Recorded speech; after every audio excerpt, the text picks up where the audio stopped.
मठा खन कोड़ के उखाड़ के फेंक दी और मोर सास के मतलब खन कोड़ के उखाड़ दी ते कैसे ती दुखी हो फिर ओकर झोपड़ी ला। जब स्याही फीकी पड़ी तो खून से लिख डाली न्याय की गुहार। तो नमस्ते, मैं हूं सोनी और आप देख रहे हैं वयम छत्तीसगढ़। छत्तीसगढ़ के गरियाबंद जिले के छुरा में एक ऐसी घटना ने सबका ध्यान खींचा है जो प्रशासन की नाकामी पर तंज कसती है और एक बुजुर्ग महिला के हौसले को सलाम करती है।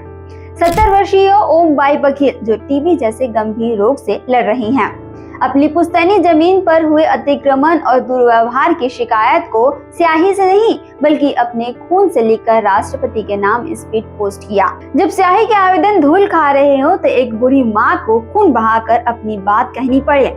ओम बाई की कहानी दिल दहलाने वाली है। उनकी पुश्तैनी जमीन पर रिवाज के मुताबिक पूर्वजों का मठ था, लेकिन छुरा के संतोष सारडा ने मठ को तुड़वाया और जमीन पर कब्जा कर लिया।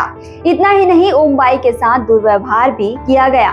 उन्होंने कलेक्टर, एसपी से लेकर जिले के हर बड़े अफसरों के दरवाजे खटखटाए, मगर उनकी फरियाद कागजों में दब कर रह गई। शायद अफसरों के पास स्याही पढ़ने का वक्त ही नहीं था। न्याय की आस में थक चुकी ओम बाई ने आखिरकार वह कदम उठाया जो किसी के लिए भी सोचना मुश्किल है। अपने खून से राष्ट्रपति के नाम पत्र लिखा और उसे स्पीड पोस्ट कर दिया।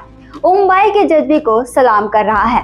सवाल प्रशासन से यह है कि आखिर एक बीमार बुजुर्ग महिला को अपनी बात कहने के लिए खून क्यों बहाना पड़ा? क्या हमारी व्यवस्था इतनी सुस्त हो चुकी है कि स्याही का रंग अब उसे दिखाई नहीं देता? छत्तीसगढ़ से जुड़े और अपडेट्स के लिए आप देखते रहें वयम छत्तीसगढ़।